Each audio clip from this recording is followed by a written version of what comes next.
Steve, what do you think your reception is going to be as you come out of that tunnel at St Andrews, given what you've done? I'm sure it's going to be absolutely wonderful, Pete. I'm sure they're going to be singing my names from the rafters. From both sets of supporters will be absolutely... I'm used to a bit of stick, Pete. All my career, I seem to have a bit of stick. As long as it's banter and that's where it stays at, that's where I put it, then that's what football's all about. You know, deep down, I know that they'll have some sort of respect because, let's be fair, I've been in it 40 years and practically 10 of those years was involved with the Blues. So I'm expecting a bit of stick. It wouldn't be them if I'm not. I just hope I'm going to challenge them to come up with something original. So we've heard all the chants before over the years. Have they got it in their locker to really come up with something original which will brighten me day? A fat head, potato head, it's not enough. That's not enough. We've heard all that before. Anyway, me mum thinks I'm very, very good looking. Yeah, exactly. Thanks, Pete. You know all about that.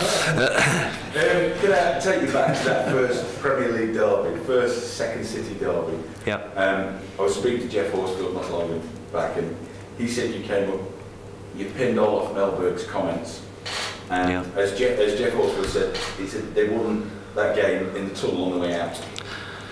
Well, you try and use any psychology of what you come up with, and I think Big Melberg underestimated the occasion too, you know. Since then, I don't think there's ever been a game on a Monday night either anymore. So it's you use any, you know, any piece you can get. That's why we've got no player up for grabs to come up with a silly comment, if you like. So, you know, it's part and part of a derby, but you remember one thing that you have to still do is, you know, it's all right about pinning things up. You have to go and perform, and who performs when they're under pressure? And both teams will be under severe pressure to perform in front of their own support, and especially us away from home. We have to stand up and be ready for the challenge that they're going to throw at us, and I'm quietly confident that we can do that. The Enkelman goal then is stuff of legend. Do you still look back on it? I mean, you're smiling. Well, it's that little bit. Look, you know, what we talk about is mistakes. You know, mistakes, bounce of the ball, or a little bit of individual brilliance. You know, or a little bit of indiscipline. People lose their heads, and you know, I remember a couple of years later, Big Dion, who's never done that in his life before, got carried away with it and landed one on Robbie Savage. So, you know, you make mistakes. Engelman makes a mistake, and that's what wins derby games. So we have to eradicate mistakes. But the night, who can forget it? It was a great occasion. Unless you were a Villa fan at the time. Is it fair to say, if any Blues fans are watching this, that having got promotion with those lads, and that you were something of a band of brothers at the time, you know, yeah. there were some players that had been in lower leagues, some that hadn't quite made it, yeah. that no amount of money could have got you to walk across the city and come to Villa? Or would you have looked at it? I hadn't even thought about it at the time. Only you could come up with something like that, Collie, you know. Look, I enjoyed my years immensely with them, and there was one time when our away strip was black, all black, and it seemed to go with them like they were a bunch of pirates, if you say, and they enjoyed it, you know. There was a good group amongst them, but things change.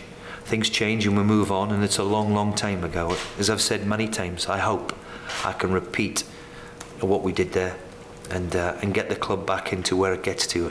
If I can do that, then that's all I'm looking forward to, is the next challenge. Will it feel weird going back there with Villa? Or you've been back there with Wigan? No, I've been back. I think it's a long time. So I'm going to try and enjoy it. I think that's what I knew 3 weeks ago, that was round the corner. That's what we're in football for, is the big occasion. It's only a good occasion if you win it.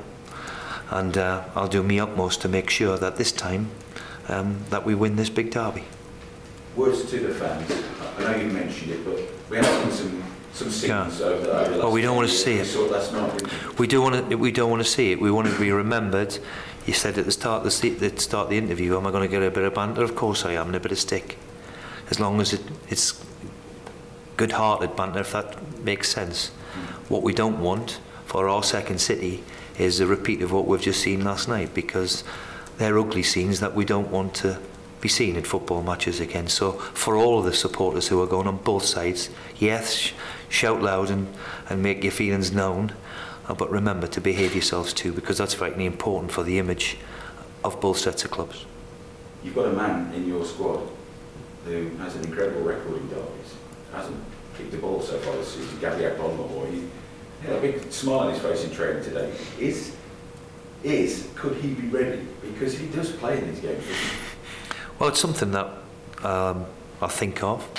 It's fair to say that we did, when I walked through the door, put him on a programme of how he can be in better shape, and I don't think I'm going to waver from that.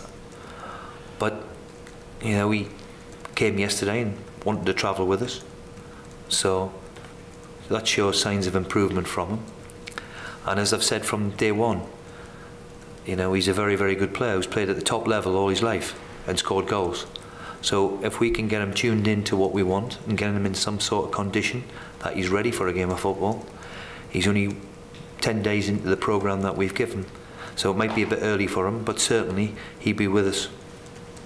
Gamble that you'd be willing to take in a game like this, because they hate him. Well, he's been a good player, that's why. He's been a good player over the years, and you know, he's got the challenges for him, Gabby, now is to get back to where he was as a player, and it's, you know, he's been caught up in the downward slide, if you like, over the last couple of years. So we've gone on a programme with him so far. Touch wood, he's doing everything we've asked of him, and I hope that continues.